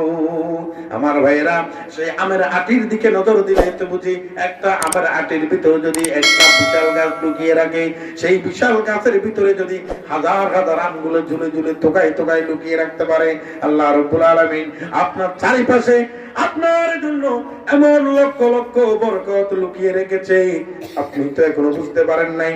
আমের গাছটা যেইভাবে রোপণ করেছিলেন, পরে সেই আমের আটি থেকে হাজার হাজার আম প্রতি বছর যেইভাবে খাইবেন, এই কুদরতি আল্লাহর দ্বীনি ব্যাংকের মধ্যে মাদ্রাসার ফান্ডের মধ্যে যখন 10,000 টাকা আপনি এইভাবে দিবেন, আমের আটির ভিতরে যেমন হাজার লক্ষ লক্ষ আম লুকিয়ে রাখে, সেই 10,000 টাকার ভিতরে আপনার 10 লক্ষ টাকার বরকত লুকিয়ে আছে। সুবহানাল্লাহ। আমের গাছ থেকে যেমন একটা গাছের থেকে লক্ষ লক্ষ আম, হাজার হাজার আম, শত শত আম হয়, আপনার সেই দিনের জন্য একটা টাকা যদি দান করেন, সেই 1 টাকার বিনিময়ে 7 এবং 70 থেকে 700 গুণ পর্যন্ত বরকত বৃদ্ধি হয়। সুবহানাল্লাহ। আল্লাহ ওই জন্য বলছিলেন আনতুম তাযরাউনাহু আম নাহনু যারিউন, একটা আমার আটি থেকে বিশাল আম গাছ বানাই, এতগুলো আম যা আমি খাওয়াই, মনে করছে যেগুলো তোমরা বানাও, আল্লাহ বানাও। এই আমের আটির ভিতরে গাছটা কোথায় ছিল কোনদিন কি ভাবছিলাম? হ্যাঁ, এত শক্তিদার দুনিয়াটা, আমার আপনার কিছুই নেই। ওই জন্য আল্লাহ বলছিলেন খাওয়ার আগে ফালিয়াউযুরিল ইনসানু ইলা তাআমিহি, খাবারের দিকে একবার দেখ, দেখার পর তুই আমারে বুঝবি। ডায়াবেটিস রোগীদেরকে বলছিল খাবারের দিকে দেখ, তার মানে তোর আগে খাওয়ার অনুমতি ছিল, এখন অনুমতি আর নাই। কেন? কোন দিকে গন্ডগোল হয়েছে? আলেমেরও হয়, হুজুরেরও হয়, ইমাম সাহেবেরও হয়, শিক্ষকেরও হয়, পুলিশেরও হয়, ওসিরও হয়, ডিসিরও হয়, প্রধানমন্ত্রীরও হয়, স্বরাষ্ট্রমন্ত্রীরও হয়। ডায়াবেটিস রোগটা এমনি হবে, কোন একদিকে ভুল করার কারণে শরীরে ডায়াবেটিস হয়েই যাবে। খাওয়া বন্ধ, মাছ মাংস নিষেধ, ঠিক না? কেন? এতদিন খাইতে পারলে এখন খাইতে পারে না কেন? আল্লাহ কয় বান্দা অনেকদিন খাইছিস, তবে খাবার বেলায় একটা ভুল হয়েছে। ঘরে সব লাইন জ্বলে, ফ্যান জ্বলে না কেন? আর একটা ভুল হয়েছে, ওয়ারিং ডিস্টার্ব, তার ঠিক করতে বললে ফ্যান চলবে, লাইন আসে না। ডায়াবেটিসটা ওই রকমের একটা রোগ। তো আজকে আছে বলেই খাচ্ছি, খাবার জন্য লক্ষ টাকা জমা রাখছি, এমন একটা সময় আসবে আমার সেই লক্ষ কোটি টাকা জমা থাকবে, আমার খাওয়ার সুযোগ থাকবে না। কার জন্য রেখেছিলেন? সবটা রেখে যদি মরে যাই, কি কারণে জমা রাখলাম আফসোস করবেন। 10,000 কোন বান্দা আছেন? আল্লাহর বান্দা কেউ আছেন? একজন চাইবো, শুধু একজন, 1 বস্তা চাউল, এতিমখানার জন্য 1 বস্তা চাউল দেওয়ার জন্য কোন আল্লাহর বান্দা। দাম কত? এখানে এসে বসতে পারলে খুশ নসিব, সৌভাগ্যবান কপাল। আপনি তো জানেন না, না জেনেও যে আসছেন আল্লাহর দরবারে, কিন্তু আপনি পছন্দের তালিকায় আসছেন। কারণ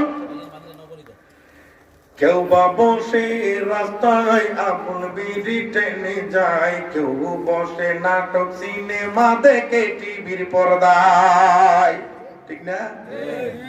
কেউ বসিয়া রাস্তায় বিড়ি টেনে টেনে যায়, কেউ নাটক সিনেমা দেখে যে টিভির পর্দায়। আপনারা তো তাই করলেন না, কোরআনের প্রেমও ছাড়লেন না, এসে যখন বসে গেলেন মাহফিলের এই জলসায়, আপনাদের নাম উঠে গেছে আল্লাহর প্রিয়দের তালিকায়। চিৎকার দিয়ে সুবহানাল্লাহ বলেন। কত সৌভাগ্য আপনারা অর্জন করছেন সেটা তো জানেন না, মরণের পরে জানবেন। জীবনের সবচাইতে গুণমুক্ত সময় হলো এটা। কোন কবিরে গুণ হয়েছে? কাউকে গুঁতে দিচ্ছেন? কারো গায়ে টুটি দিচ্ছেন?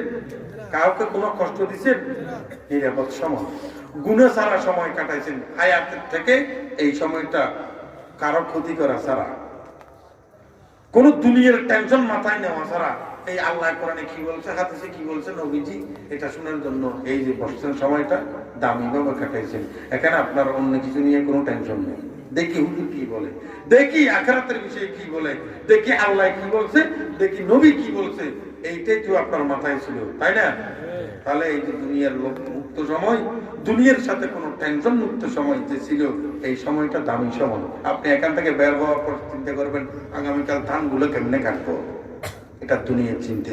এখানে বসে দুনিয়ার চিন্তা তেমন কেউ করলেন না। আখিরাতের জন্য যে সময়টা দিচ্ছেন, এই সময়ের বরকত আপনি বুঝবেন ইয়াউমুল কিয়ামা, কিয়ামতের দিন বুঝবেন, এর আগে বুঝবেন না। দরুদ শরীফ পড়ি, আল্লাহুম্মা সাল্লি আলা মাস্টার নুরুল করিম নুরুল আমিন কমলনগরে কাজ টাকা আল্লাহ কবুল করো।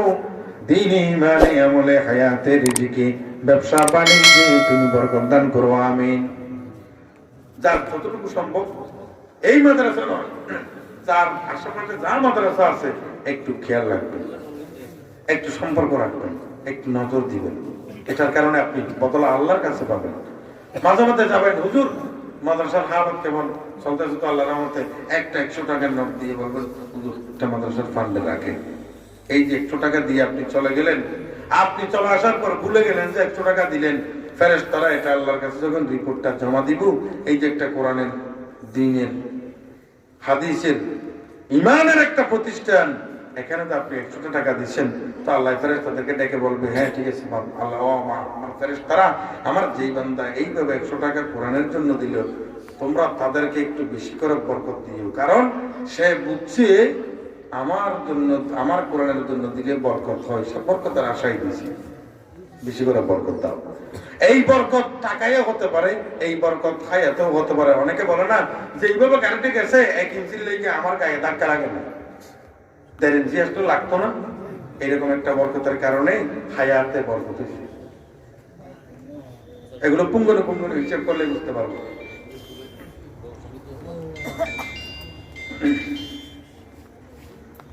জীবন যখন যাবে চলে, তখন কিছু বলার মতো সুযোগ কারো হয় না। মরণ তো কাউকে পেলে ছেড়ে দিবে না রে মন, মরণ তো কাউকে হাইরে ছেড়ে দিবে না। ছোট বলো বড় বলো, হালকা বয়স মাঝারি বলো, কাউকে তো আজরাইলে ছেড়ে দেবে না। হিন্দু হলে চিতাই নিবে, মুসলিম হলে গোরস্থানে, হিন্দু হলে চিতাই নিবে, আগুন দিয়া জ্বালাইয়া দিবে, মুসলিম হলে গোরস্থানে জড়াবে সাদা কাফনে।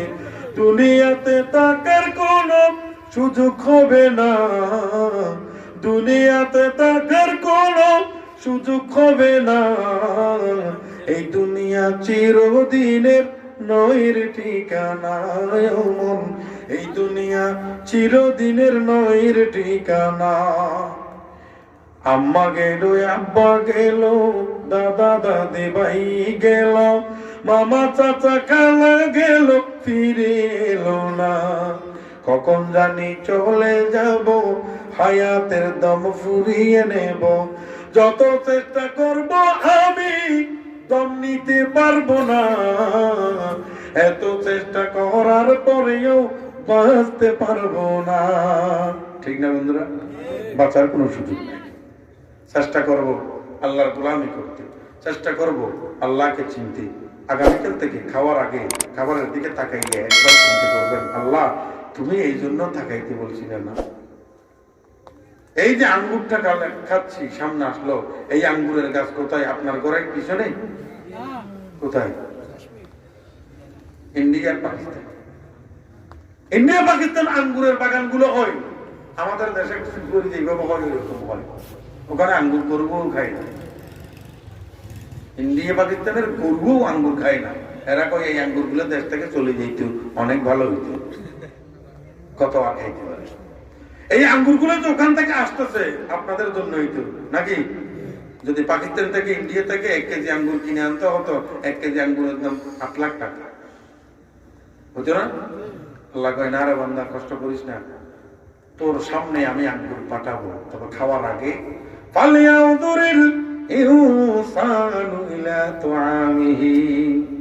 খাবার আগে একবার ভাবিস, তখনই বুঝবি। এইভাবে প্রত্যেকটা খাবারের আগে একটু ভাববেন, একটু চিন্তা করবেন, দেখবেন ঠিকই বুঝবেন। খানা আল্লাহ আপনার সামনে হাজির করছে, আপনার রিজিক আপনাকে ভালোবেসে বলেই রিজিক আপনার সামনে আসে। আপনি সারা জীবন রিজিকের পিছনে দৌড়ে গিয়ে একটা ভাতের দানাও সংরক্ষণ করা সম্ভব, একটা ভাতও খাইতে পারবেন না। ভাত খাইতে পারেন না বলে অনেকে ভাত নিছি, একজনের গুঠে দিয়ে ভাত গুলো ফেলে দিছি। এরপর এসে টেলিফোনটা আসছে, ছোট ভাই সেটিং করছে, ভাত থুইয়ে ওইদিকে তো রিজিক নাই। اللهم صل على محمد وعلى آل محمد كما صليت على إبراهيم وعلى آل إبراهيم إنك حميد مجيد اللهم بارك على محمد وعلى آل محمد كما باركت على إبراهيم وعلى آل إبراهيم إنك حميد مجيد। আগামীকাল শুক্রবার, আগামীকাল কি বার? মঙ্গল, বুধ, বৃহস্পতি, 3 দিন পরে কি বার আসবে? শুক্রবার। শুক্রবার আসরের নামাজের পরে ছোট্ট একটা দরুদ শরীফ 80 বার পড়বে। আল্লাহুম্মা সাল্লি আলা মুহাম্মাদিন নবিয়্যিল উম্মি ওয়া আলা আলিহি ওয়া সাল্লিম তাসলিমা। এই দরুদ শরীফ উলামায়ে কেরাম সবাই জানে, ইমাম সাহেবরা জানে, মুয়াজ্জিন সাহেবরা জানে। যারা জানেন তো পড়বেন, যারা জানেন না এদেরকে জিজ্ঞেস করবেন, হুজুর আসরের নামাজের পরে একটা দরুদ শরীফ ছোট্ট পড়লে 80 বছর নফল ইবাদতের সওয়াব, ওই দরুদ শরীফটা একটু শিখিয়ে দেন। যেই দরুদ শরীফটা 80 বার পড়লে 80 বছরের সগীরা গুনাহ মাফ, সেই দরুদ শরীফটা একটু শিখিয়ে দেন, আপনাকে শিখিয়ে দিবে। আল্লাহুম্মা সাল্লি আলা মুহাম্মাদিন নবিয়্যিল উম্মি ওয়া আলা আলিহি ওয়া সাল্লিম তাসলিমা। এই দরুদ শরীফটা 80 বার পড়বেন। আমলের ওয়াজ এটাই, প্রত্যেক খাবার সামনে আসলে গভীরভাবে তাকাবেন, আল্লাহ এই খাবার তুমি আমার সামনে আনলা, এই খাবারের জন্ম কোথায়, কিভাবে আসলো, কিভাবে আনলো, ভাববেন। 3 দিন দেখবেন কলব পরিবর্তন হয়ে আল্লাহর প্রেমে পাগল হয়ে যাচ্ছে। সুবহানাল্লাহি ওয়া বিহামদিহি সুবহানাল্লাহিল আযীম। আল্লাহুম্মা আমিন। ربنا تقبل منا إنك أنت السميع العليم وتب علينا إنك أنت التواب الرحيم. ربنا ظلمنا أنفسنا وإن لم تغفر لنا وترحمنا لنكونن من الخاسرين. ربنا ظلمنا أنفسنا وإن لم تغفر لنا وترحمنا لنكونن من الخاسرين. مولا كريم পরওয়ারদিগার মাওলা, তোমার রহমতের দরবারে হাত তুলেছি। আমি ইনবাদার হযরত ফাতেমা রাদিয়াল্লাহু তাআলা আনহা মহিলা মাদ্রাসার চতুর্থ বার্ষিক ওয়াজ মাহফিলে আল্লাহ যারা বয়ান করেছে, যারা বয়ান শুনেছে, তুমি সকলকে কবুল করে নাও। যারা বয়ান করেছে আল্লাহ তাদের বয়ানের মধ্যে বরকত দান করো। যারা বয়ান শুনেছে তাদেরকে আমলের নিয়তে বয়ানগুলো আমল করার তৌফিক দান করো। ও আল্লাহ মাদ্রাসার পরিচালনা কমিটিকে তুমি কবুল করো। আল্লাহ মাদ্রাসার অনেক টাকা ঋণী রয়েছে, সেই মাদ্রাসার ঋণগুলো শোধ করার ব্যবস্থা করিয়ে দাও। ও আল্লাহ তোমার কোরআনের প্রতিষ্ঠানগুলো তোমার রহমতের সহযোগিতায় চলে, সেই সহযোগিতা আসমান থেকে পাঠিয়ে দিও মাওলা। যারা হাত তুলে তোমার রহমতের দরবারে বসে আছে, রহমত পাওয়ার আশায় তারা হাত তুলেছে, আল্লাহ তুমি সবার নেক মাকসুদ গুলো পূর্ণ করিয়ে দাও। ও আল্লাহ আমরা নাকামদারায় গুনাহগার পাপিষ্ঠ বান্দা বসে আছি, আল্লাহ তোমার রহমতের দিকে তাকাইয়া আল্লাহ তোমার রহমতের গায়েব থেকে সহযোগিতা আমাদের প্রত্যেকের জন্য ব্যবস্থা করে দাও। অনেকের মা নাই, অনেকের বাবা নাই, অনেকের মা আছে বাবা নাই, অনেকের বাবা আছে মা নাই। আল্লাহ যাদের মা কবরের শুয়ে আছে, জানি না সেই কবরের অন্ধকারে কিভাবে যে সময় কাটাই। ও আল্লাহ মাকে কখনো এইভাবে মাটির মধ্যে আমরা শুইতে দিই না। যেই মা নিজেকে কষ্ট করে লালন পালন করেছেন, সেই মাকে যতটুকু পারি সেবা করার চেষ্টা করি আমরা। সেই মাকে মাটির উপর শোয়াই দিয়ে আসছি আল্লাহ, জানি না কোন অবস্থায় আছে। সেই জনম দুঃখিনী মায়ের কবরকে তুমি জান্নাতুল ফেরদৌস বানিয়ে দাও। জনম দুঃখিনী মায়ের গুনাহগুলো মাফ করে দাও। ও আল্লাহ, অনেকের বাবা কবরের মধ্যে শুয়ে আছে আল্লাহ, অনেকের মাও নাই বাবাও নাই, কবরের মধ্যে শুয়ে আছে মা এবং বাবা। আল্লাহ, আমাদের সেই দুঃখের সাগরের সাঁতার কাটা বাবাকে তুমি মাফ করে দাও। আব্বাজানের জীবনের গুনাহগুলো মাফ করে দাও। কবরকে তুমি জান্নাতের বাগান বানিয়ে দাও। ও আল্লাহ, মা বাবা দুনিয়াতে থাকলেই যে এইভাবে সেবা করতাম সেই সুযোগটা তো পেলাম না। তুমি তোমার কুদরতের হুকুম ছিল বলেই নিয়ে গেলা। আল্লাহ, মায়ের পা গুলো ধুয়ে দেওয়ার জন্য যদি এখন খুঁজি সেই পা তো আর পাই না। বাবাকে শরীরটা মুছে দেওয়ার জন্য যদি চাইলেও তো পাই না।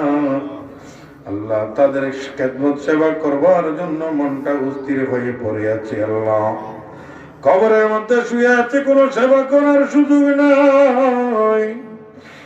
ও আল্লাহ, তোমার রহমতের চাদর দিয়া কবরের মধ্যে শুয়ে থাকা মা বাবাকে তুমি ঢেকে নাও।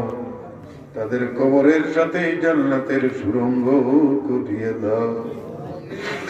ইয়া আল্লাহ, তোমার রহমতের দরবারে ফরিয়াদ করি, আমরা যারা সন্তান মাদ্রাসা এবং স্কুলে পড়তে দিয়েছি তাদেরকে তুমি মানুষের মতো মানুষ হওয়ার তৌফিক দান করো।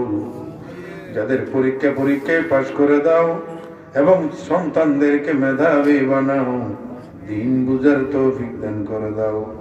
ইয়া আল্লাহ, তোমার রহমতের দরবারে যে কেউ খালি হাতে ফিরে না, আমরাও খালি হাতে ফিরব না বলে আশা করেছি। আমাদের হাতকে তুমি ফিরিয়ে দিও না মাবুদ। করোনা ভাইরাস তো আল্লাহ 2 বার আমাদেরকে ধাক্কা দিয়ে চলে গেল। আবার আল্লাহ ওমিক্রন নামে যেই ভাইরাস বিশ্বের দিকে আঘাত হানছে, আল্লাহ সেই ভাইরাস থেকে তুমি গোটা বিশ্বকে মুক্ত করে দাও। ওলামায়ে কেরামরা জেলের মধ্যে বন্দী, তাদেরকে মুক্তির ব্যবস্থা করে দাও। জাহাজের মধ্যে আগুন লেগে আল্লাহ সাগরের মাঝখানে যারা এইভাবে পুড়ে মারা গেল, আল্লাহ প্রত্যেককে তুমি শহীদের মর্যাদা দান করে দাও। মেহের মৌলা মেহের সত্তারুল উয়ুব, মেহের মৌলা মেহের গফফারুয যুনুব, ইলাহি ওয়ারআ দরিয়ায়ে গুনাহম, তুমি দানি ওয়া খুদা হস্তি গওয়াম, আন্দরা দল কিছ বদম জানম বরি।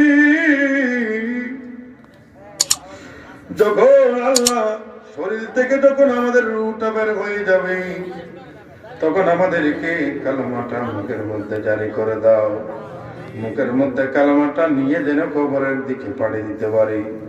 মুখের মধ্যে কালেমাটা জারি করে দিও, লা ইলাহা ইল্লাল্লাহু মুহাম্মাদুর রাসূলুল্লাহ সাল্লাল্লাহু আলাইহি ওয়াসাল্লাম। আসসালামু আলাইকুম।